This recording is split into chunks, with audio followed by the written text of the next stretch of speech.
Hold on. Give me 1 second to make sure that's set up. Okay, so. Encore. Okay, how many people saw Robotech for the first time in San Diego? Of those who remember, who did, do you remember what station it was on? Is it playing through the speakers? It is? Okay. Okay, to answer that question was KUSI, or as the weatherman would say, KUSI. All right, we're going to try this one more time. Hopefully, hopefully. No. Is it playing? You can hear it. Oh, we're hearing it over your mic. Oh, well then in that case, here. That's it. That's it. There you go. Here. While our technical crew is helping us, give this a try. All right, we'll give this a try. Let's see if this works. Yep. Channel 13, KCOB, Los Angeles. There we Did go. you hear that? Yep. All right, A good. little better? It's a little bit unscientific, but that's the fastest tech support we can do right now. Improvise. All right, so what I'm about to play right now is the first airing of Robotech. When Robotech aired in March 1985, it wasn't finished. They had to make an air date, and they weren't done with the mix. In fact, Opio Minucci wasn't done composing all the music. So it aired with incomplete music in 1985. And the funny thing is, a lot of the old school fans, when they got it on VHS or DVD later, they were like, what the heck, this is not my original Robotech experience. What they recognized in their memory was distinctly different than what they got on, thank you, we got multitasking.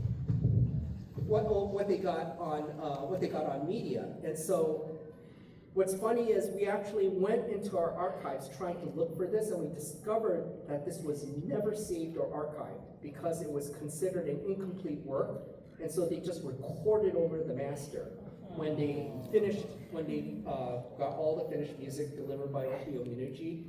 So when we put this in as a DVD extra, it had to be recovered from fans' VHS tapes, decades old tapes, and we have to clean that up. And so, you know what? Sometimes holding on to those VHSs for decades does pay off. So I'm about to play this right now. And so for those of you who watched Robotech 40 years ago, it's going to be, it's going to be a throwback. For those of you who haven't experienced it before, then you'll understand the way the rest of us were like, hey, where was that? So here we go.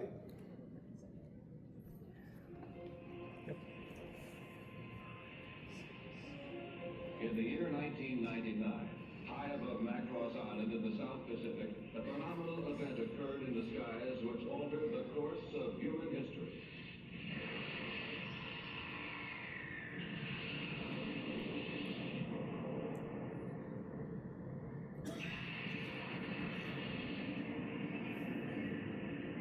A gigantic alien spaceship broke through the very fabric of hyperspace on a collision course with the Earth.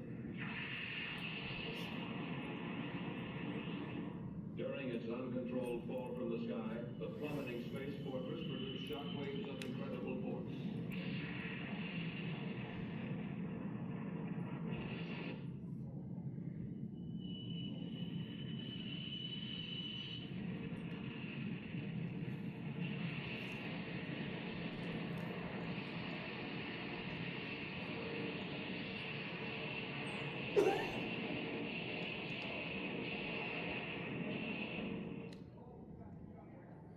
So that is the opening to Booby Trap. As it played back then, the musical cue that went wasn't written yet. Opio had not recorded that yet. And so, so you'll notice that this audio mix is actually incomplete, but that's the way a lot of fans remembered how this episode played. And so this is now a DVD extra or a Blu-ray extra in box sets from both Funimation and Lionsgate and Crunchyroll. So Let's see. Before we go any further, we also want to spend a moment to remember those who have participated in the original production of Robotech. One I'd like to draw attention to is Tom Weiner. He was the voice of Colonel Wolf and Major John Carpenter in the original Robotech series. He had passed away last year, so we want to celebrate the work that he did on Robotech. And one other very important cast member of Robotech was also Greg Finley, voice of Captain Global and Commander Leonard. He was in the Army Special Forces, and he actually brought a lot of the expertise and jargon into Robotech. Whenever you listen to the series and you hear a lot of military experience actually in the writing, that a lot of that actually came from Greg Finley. And the interesting coincidence of the passing of those two men is they were born and they passed both in the same years. The passing of both of them, definitely hits the original cast and crew very hard because they were a very important part of the series, and they also worked on more recent works of Robotech, such as the Robotech games, and even up until Robotech Level of Live, which was the most recent original production. All right, now I'm going to go through just some quick panel ground rules. Fans are encouraged to do audio and video recording of the panel. Uploading to websites such as SoundCloud and YouTube is fine. And non-flash photography of the panel slides is allowed. I don't want to go blind, so please try to turn off your flashes. We encourage fans to use the hashtags Robotech or Wondercon on social media.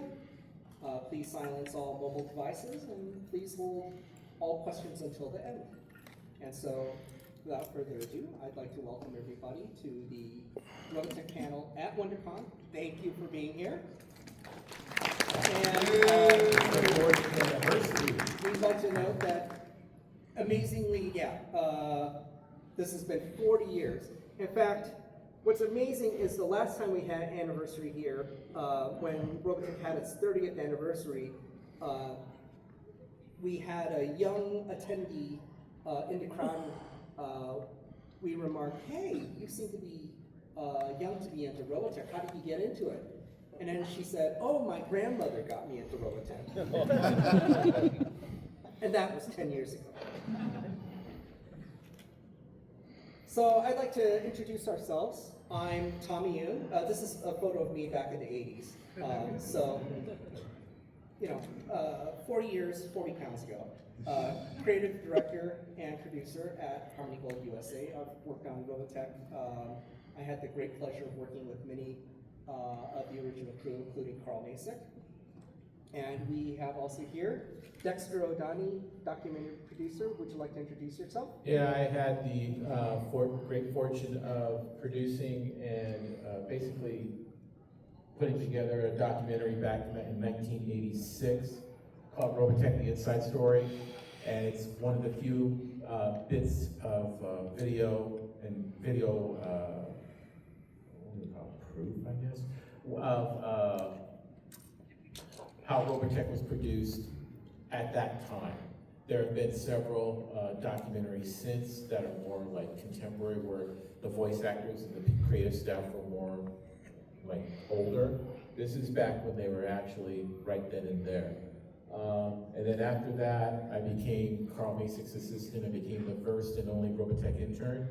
And after Carl Masick had left Harmony Gold to work on another project, I became the fan liaison. And if you received any fan mail from the years 1987 to 89, I was the one who answered them. If you happen to get it in green crayon, you're welcome. And of course, that photos of me from the documentary from 1986.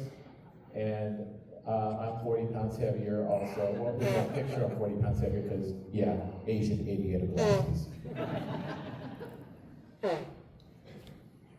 Now, speaking about the genesis of Robotech, as the old saying goes, some of these great achievements are only possible by standing on the shoulders of giants, and we want to acknowledge the original Japanese crew who made a lot of this possible. That includes Noboru Ishiguro, the producer and director of the original Macross series, Shinji Aramaki, who worked on Maspida, Shoji Kawamori, Haruhiku Mikimoto, and Fugawa Tomonori, Hideki Kakinuma, Yoshitaka Amano, who everybody knows from Final Fantasy, and Kenji Terada, and I'm actually surprised I remember all those names, so I spoke them out of order, but these gentlemen were part of the extremely talented crew that made Super Dimension Fortress Macross, Super Dimension Cavalry Southern Cross, and Genesis Climber Maspida possible, which became the foundation of Robotech.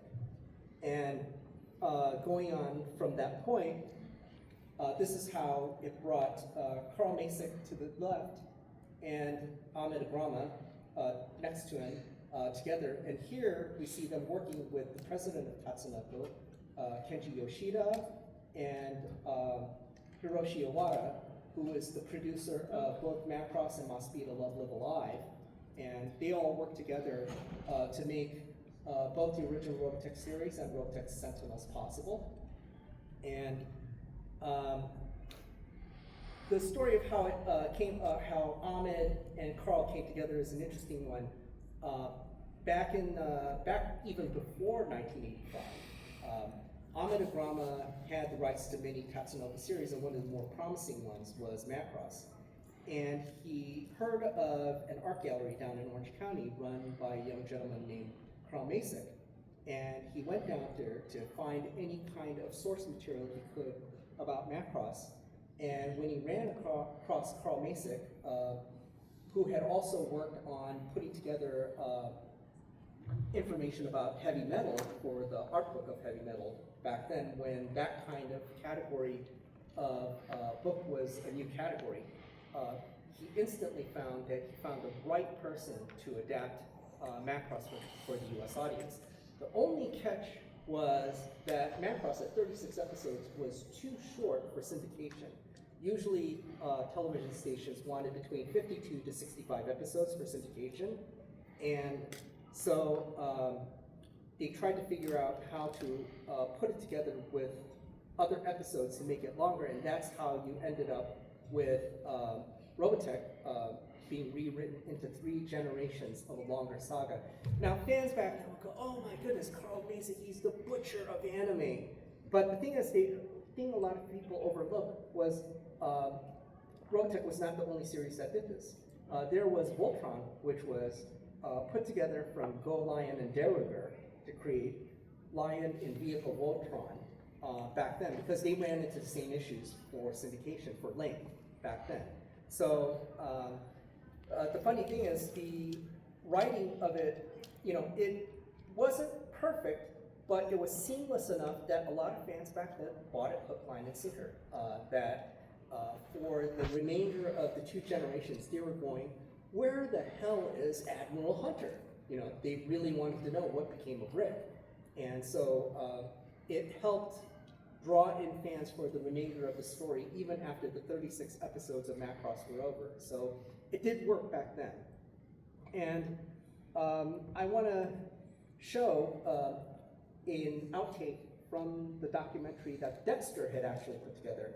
So Dexter had put together a documentary back then called Robotech: The Inside Story. It's a documentary of the making of Robotech made back in the 80s. And this was considered a lost documentary because it was thought to be lost from the Palomar College archives. Oh, do you want to go into that? Yeah. Okay, so what happened was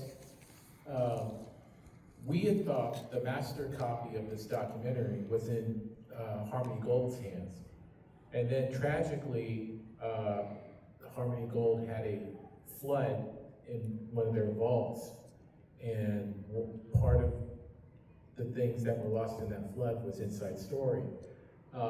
Fast forward several years later, and by a fluke, the college I was going to in San Diego County called Palomar College The person who was in charge of the educational television station on the campus was the father of a girl that I had a crush on.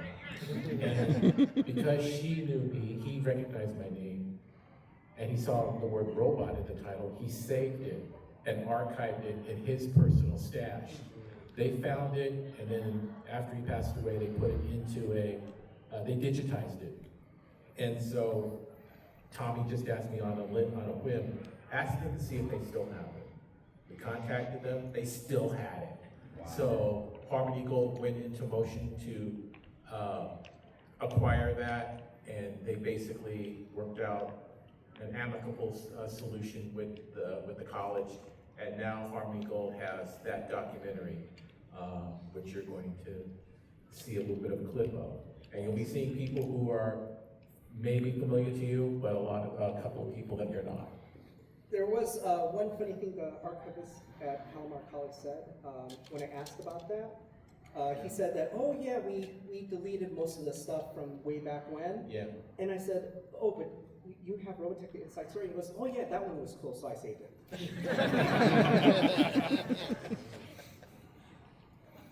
All right, here we go. A majority of what has now become Robotech took place at Airsound Studios, a post-production facility in Hollywood, California. Not all of the action takes place on Robotech. Could we have the lights? Andrea Coppola and Kent Hayes of Intersound see their fair share of activity. In general, I see that everything runs smooth and that things really happen. For example, I work in a very close relationship with the directors, with the writers, and with the actors. And of course with the producer, I get the information from him. I assign the scripts to the writers. I get them back from them. They go back to the producer to be checked for continuity. Then the directors are assigned to the different episodes. Mainly we have like 5 or 6 directors that direct all episodes. As a production manager of Wondercon, I actually deal with everything in the studio from beginning to end. So when a project comes into the studio, I take all the elements, which may be on 35mm, 16mm, 1-inch, whatever, get a studio production number, and then make a summary sheet. And the summary sheet follows that particular project throughout the studio for the entire time it's in the studio, whether it be a feature or a series. And if it's a series, I have to make a summary sheet for all of the episodes. In the case of Robotech, there were 85 summary sheets, and that was kind of fun, keeping track of all of those. The shows that now comprise Robotech were originally in Japanese and sounded like this. The other way.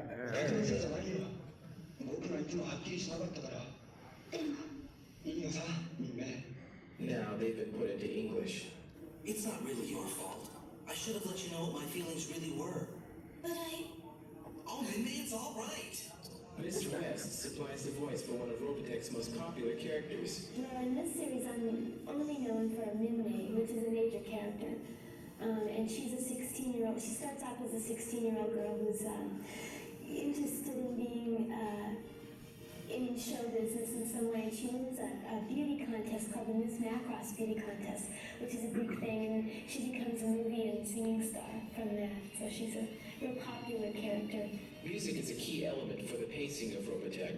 Lin Minmay's songs were an important part of the show. Reba West performed all of Minmay's songs. They were talking about a possibility of a soundtrack album. They're going to be making some more new episodes that Minmay's in. I hope that, we get to sing some more in it. And we were, originally, I think this was supposed to be more rock and roll, but it turned out to be more kind of almost Broadway style, which is harder to sing. So I don't know, it's fun. All right, that's it. You can bring up the lights now. So thank you, Dexter, for making that documentary happen.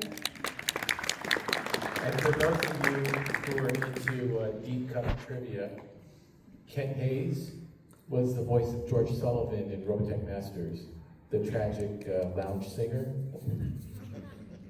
So they did that at Intersound quite often. They would find somebody, if they needed somebody for a line or a bit part, they would grab a technician or somebody and say, hey, can you do this? And they would do it real quick because their production schedule is such a grind, and they don't have time to waste at least for Robotech.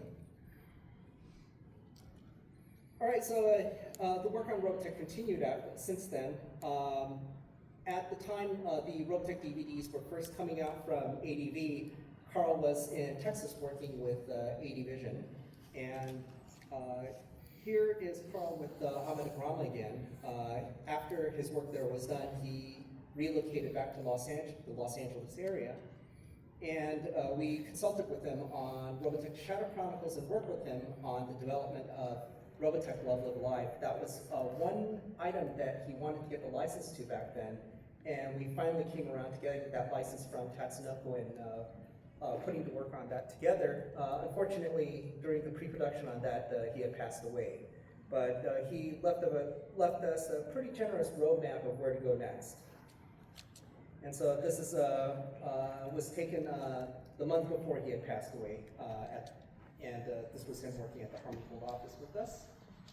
And also, some of you may have heard about the live action development on Robotech for quite a while now, right?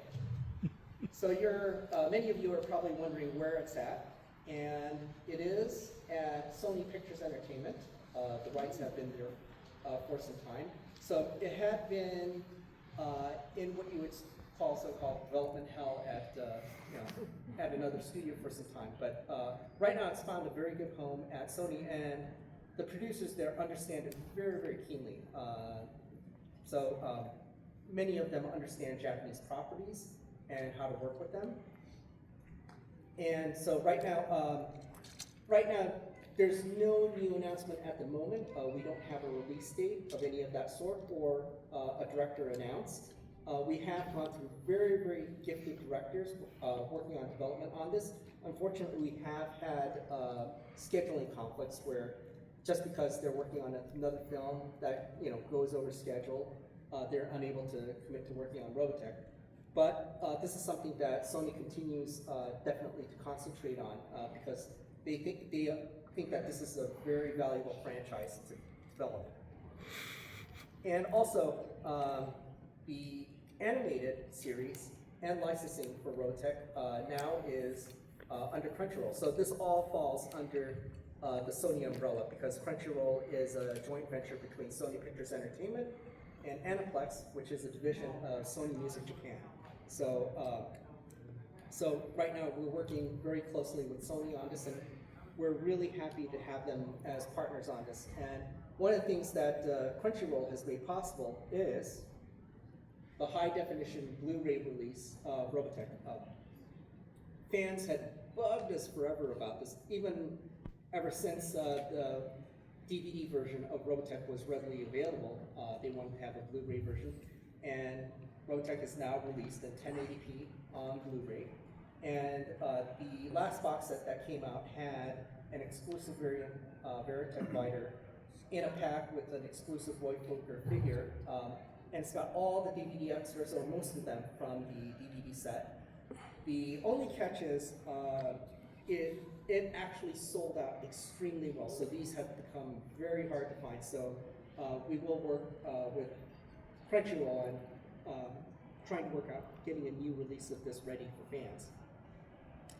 But they understand where the business of watching such media is going. So right now on the Crunchyroll website, all 85 episodes of Robotech are now streaming worldwide, excluding Japan, in HD on Crunchyroll. And not just the original Robotech series, Robotech the Sentinels is streaming worldwide, excluding Japan, on Crunchyroll. And Robotech the Shadow Chronicles is streaming worldwide, excluding Japan, in HD on Crunchyroll. Now, I can tell from the chuckles in the audience, some of you are aware of the situation regarding licensing territories and how that has come about. And it's brought up the question, from fans, like, how can we watch, other Macross series, besides the original Macross series, on streaming. And a few years ago, we actually worked out a deal with Big West. So Macross sequels from 1987 through 2021 have been cleared worldwide for release, even in areas where Harmony Gold works in. And licensing opportunities for the 1987 to 2021 Macross sequels are handled by Big West under this arrangement. And this agreement also recognizes Harmony Gold's long-standing exclusive license with Tatsunoko for SDF Macross and the use of the 41 Macross characters and mecha in the Robotech television series and related merchandise throughout the world, excluding Japan. So, you know, so what we've worked out is a very amicable solution to getting the licensing territories worked out regarding classic Macross as well as the Macross sequels. Licensing opportunities for SDF Macross and the use of the 41 characters outside of Japan will be handled by Crunchyroll and Harmony Gold. And moving forward, both parties will cooperate on distribution regarding future Macross and Robotech projects for the benefit of both franchises. Because before, in fact, I even remember since the Usenet days, for those of you who remember that, there were flame wars about sub versus dub, Robotech versus Macross. In fact, when Animigo released Macross DVDs for the first time, there were some dub haters who were like, oh, the reason for Robotech to exist has disappeared.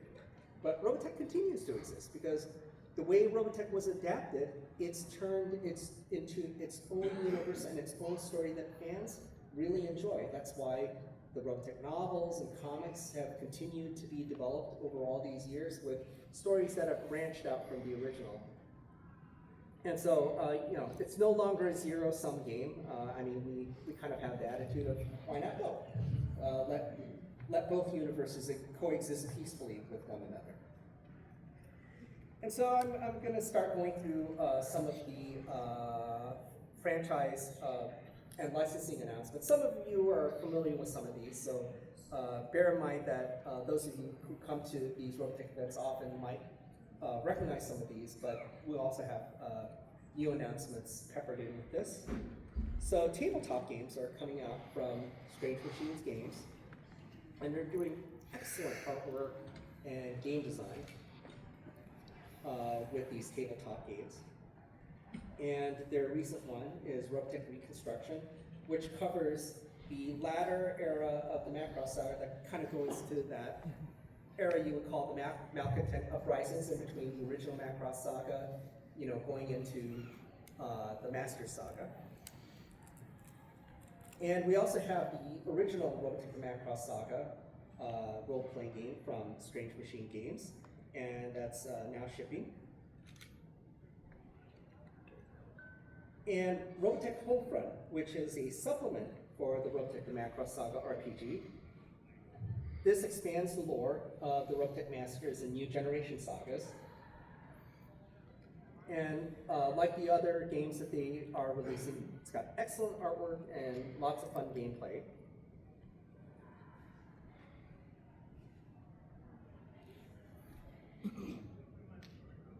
And so they've invested a lot of work into these. And so if you'd like to find us online, you know, go find strangemachines.games.com. And so Homefront is also on sale now from Strange Machines Games. And then we have another product here, which we introduced last year, is life-size limited edition helmets. So this is a Rick Hunter helmet. This is from reflexcollectibles.com. And we actually had the sample here last year. I saw it, it was excellent. It was amazing. Nice, thank you. So the one that we have coming out next is the Roy Fokker version. So this is what Reflex Collectibles is working on next. They're not taking pre-orders next, however, they are taking interest emails. They have it up on their website, so please give them your feedback. They'd like to get all the feedback possible about the helmets that they've produced so far, so please let them know here. And then one popular category, another popular category for Robotech is action figures. And this is kind of a humorous one that we announced last year. This is the Rick Hunter 1/12 scale, limited fresh tuna, maybe pre-chopped. And this came out from kidsconcept.com, Kids Concept last year. And we have a new variant for this. It's a little dark, but I think the fans are going to recognize it. It's the boiled tuna variant. Because Rick and Minmay, when they were trapped in the SDF-1, they had to cook it and survive on something for a couple weeks before they were found. And for fans who are asking for battle pods, Kids Concept is getting into battle pods. So this is the first one they're doing for pre-order right now. And if you go to the website, they've posted some designs of other battle pods that they're working on besides the Glau. So you can find out more about that from kidsconcept.com. And then other Veritech, transformable Veritech variants that they're creating. They started creating a dark gold stealth VF-1S with armor last year. And this year, we have up for pre-order the dark blue stealth VF-1S with armor. So that's on Kids Concept's website as well. And then for those of you who are just, Macrossed out, we've got more generations besides Macross and Robotech. And so from Toynami, we have all the Cyclones, transformable Cyclones available from them. And so these are currently available from Toynami. And Toynami is actually here at Wondercon. So if you want to visit their booth, you can see all the samples in person. And one thing we showed off last year was the Super Cyclone prototype. They were doing a sculpt on a new deluxe Super Cyclone. They collaborated with a design team called Mosho Collectibles on developing this. And here's some views from San Diego Comic-Con last year, where they had a further developed prototype. And here's the final product. And they're calling it their Noble X-Class line. And they decided to call it the YF52F. And the reason is, it's not exactly the finished product of the Cyclone that you see Scott Bernard riding around in. They wanted to have their designers go to town and modernize the design a little bit, but it's not exactly the anime accurate design that you see from the original TV series. So we decided to rationalize, this is kind of like one of those concept car prototypes that you see at car shows that look cool, but does not exactly match the final production product. And so we decided to number this as the YR52, so this is the prototype to the VR52. And so, hence, that's why it's a little bit different, embellished differently, but it's still cool nonetheless. And so here's the view of it, transformed into motorcycle mode. So it's a full transformation.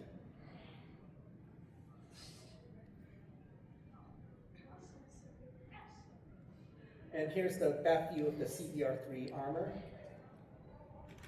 And so this is actually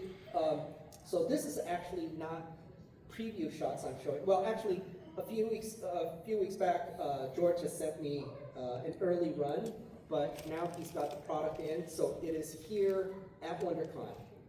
It's at the Toonami booth. It is at the Toynami booth. Yeah. And it is at booth number 1037. I'll put it up in a second. But one thing I want to note, some folks who have seen it and saw the pricing on it said, hey, that's actually not bad. I want to warn you folks that the units that are here came in before the tariffs. And so because they are being made overseas in Asia, when the tariffs go into effect, those prices will go up. So if you want to get it at a good price right now without shipping, I recommend visiting Toynami and see what they've got right now, under their convention deals. And so you can visit Toynami's exhibit booth at number 1037. And this is also another product that they have. You gotta see it to believe it. And how many of you remember Shogun Warriors before Robotech? Yeah. So Shogun Warriors were these huge, large-scale figures, robot figures that were in the early 80s, even before Robotech. But Toynami picked up that license, and they're using that brand to create large-scale robot figures. So you can get Shogun Warriors version of Robotech Battle Boys at their booth right now. So they've got them on display there. Yeah, currently they're doing just the Robotech ones.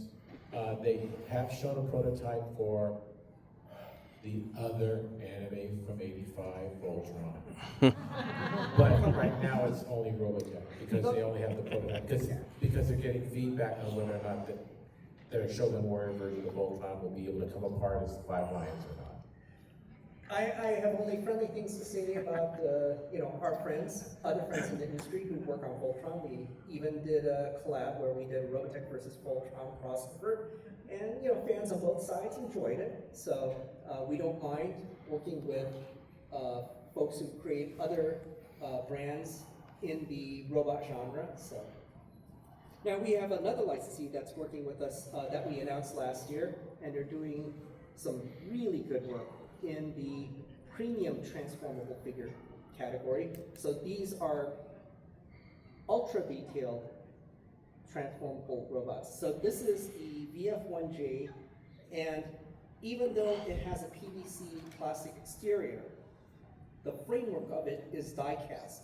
So it is extra durable, so you have less fear of the joints cracking, due to not getting the transformation quite right. So these are extremely sturdy figures. So if you ever get a chance to see one of these are awesome to play with.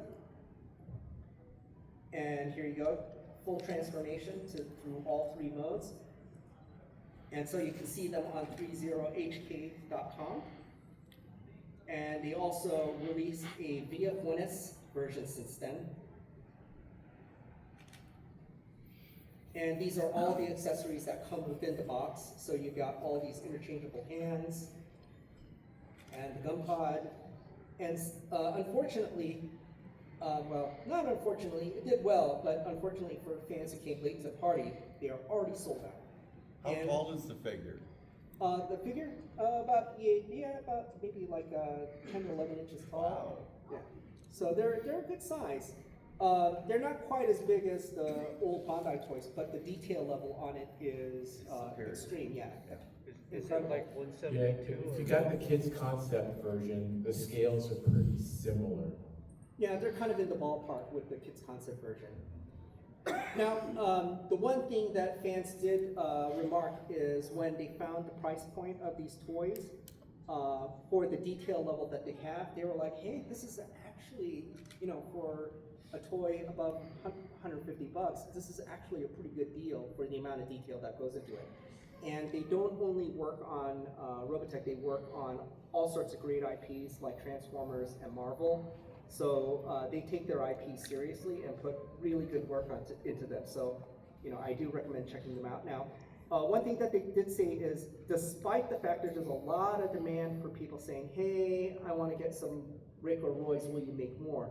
One thing that they did commit to saying is they will never make these again to protect the collectors. They might make variants in the future, but it won't be the same.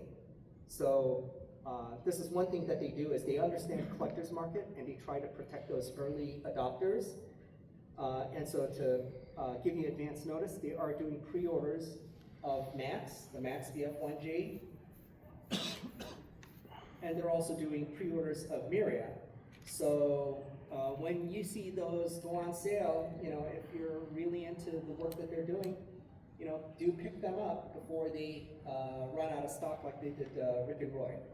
The other thing is, and I know this has been broached here at this panel today and also in past panels, is why is this stuff so Macross heavy? 3.0, I've talked to the guys at 3.0 and they want fan feedback. They're very anxious about what you as the fans want from them. they have said that, you know, I talked to one gentleman who loved the Ajax from the Southern Cross storyline. They love the Alphas, they love the hover tanks. So they're willing, they want to hear what the fans want, so that way they can spend their energy on figuring out the geometry of the transformations for those mecha. Otherwise, you know, the Macross stuff is still going to be available and still going to be produced because, you know, the silent majority are the Macross fans. So if you want to see other mecha from the other 2 chapters of Robotech, let the manufacturers like 3.0 know that you're very interested in like a hover tank, or if you're interested in Alpha, because they want to hear about that. All right, last year we did tease this interesting new category from Advanced GG. Oh, actually, oh my goodness. All right, we're gonna speed through this.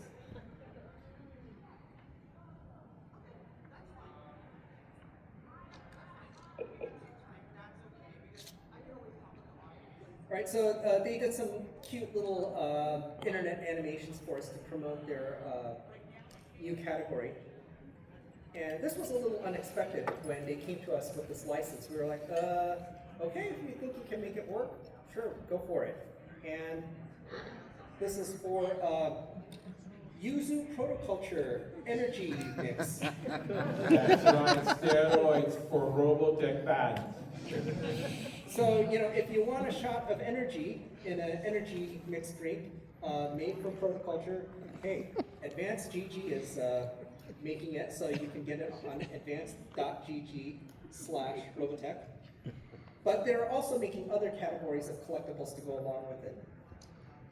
So they have these Stanley Cup type drink containers that they're making, which are Robotech themed. They're very cool. And also, since they're kind of going after the gamer energy market for guys who are behind their keyboards nonstop, they're also making custom keyboard caps for people who want their keyboards to look like cool anime art. And this is by Tommy Lee Edwards, who had previously worked at Wildstorm on the Robotech comics, and he's most recently working on Gatchaman. Yeah, So, he's the artist of Gatchaman 1 Earth. So, extremely talented gentleman. And here's a giant surface mat pad that he's designed, as well as a Midday concert shirt. So this is all coming from advanced.gg, so check them out on the web. And now, fans who really want more Robotech stories, the company that is leading that right now is Titan Comics. Well, actually, they also go by Titan Entertainment, because now they've branched out from just comics to novel publishing. And one category that they picked up were the classic Robotech novels. This had been at Del Rey for the longest time, since the 80s, but that long-time license had finally expired. And our editor from Random House / Phantom Deck / Del Rey, Steve Sappel, had moved over to Titan Publishing to lead their novelization efforts. And he brought the license over to them. We're grateful to him for that. And they started out by releasing reprints of the Macross Saga. So this covers the entire Macross Saga. What used to be 6 little novels from Del Rey back then are in these 2 big omnibus editions. But one thing I really appreciate what they did, at first I thought, okay, it'll be a reprint, it'll be back available. But one thing that they did was they printed them bigger. Instead of mass market paperback size, they've gone to the digest size, so the larger size that you sometimes see the Harry Potter books in. So it's actually an easier read. The text is spaced more, with more air in between them, a little bit larger. So it is an easier read for those who really like reading your science fiction, you know, in a tactile book rather than ebook form. So they're doing both. It's available in ebook form as well as this reprinted form from Titan Comics. And one other thing that they're doing is, now that those are out, they're moving on next to the Masters, getting the Masters reprinted. And so they've got, so far, this is the 3 omnibus editions that they have out so far, and they're going to continue working on this. So this is something that they're very interested in doing, is making sure that the whole Robotech back library is available to fans again. And then this next new one, this new announcement, is coming out from them, and this is going to be the complete Macross saga. So for those of you who spent countless hours trying to track down all 36 issues of Macross from Kamiko, which used to be a pain in the butt, or even tried to find the individual little trade paperbacks from DC when they started to reprint them, we've made it much simpler. Now it's all in one singular slipcase volume that you can get from Titan. So it's going to be all 36 issues, plus the number 0 issue, the graphic novel, all in one big volume. So this is going to These are all comic books, though? These are all comic books in 3 collected graphic novels in a slipcase edition. Yeah, because by the time I found out they were even doing comic books, they were done. And I couldn't get half of them, so I just gave up. So this would be you mean from perfect. Kamiko This would back be then? perfect to just get this. Yeah, because I remember even when I was a collector back then in the 80s, when Kamiko started becoming at one point they were the 3rd largest publisher in the United States of comics after DC and Marvel. The first Macross issue was already over $20 and impossible to find back then. So we have that adapted. In fact, we had it rewritten because originally when it was released, the adaptation of Robotech, Macross into Robotech wasn't even finished yet. And so they were still using names like Rick Yamada instead of Rick Hunter because they didn't finalize what his Americanized name was going to be. So that has also been rewritten. So who's going to be releasing this? This is Titan. This is from Titan. Books. Okay. And it's going, the coloring is going to be remastered also. So it's not gonna look like the newsprint paper, it's actually gonna look like the gloss paper that you would see in a regular trade paperback or graphic novel. And for the Robotech Masters fans who always feel very neglected, they are moving on to collections of the Robotech Masters from the Kamiko era. And as you can see here, this is the first time the Robotech Masters has ever been collected in trade paperback form. I know fans, I remember even today, a fan complained to us, how come it's just Macross, Macross, Macross, and then whenever there's some Southern Cross stuff, it's discontinued. Well, guys, this is coming out. If you want the next volume to come out, go buy this thing and tell your friends to go buy it too. So this is your chance to make more Southern Cross happen. So that's right, Robotech fans.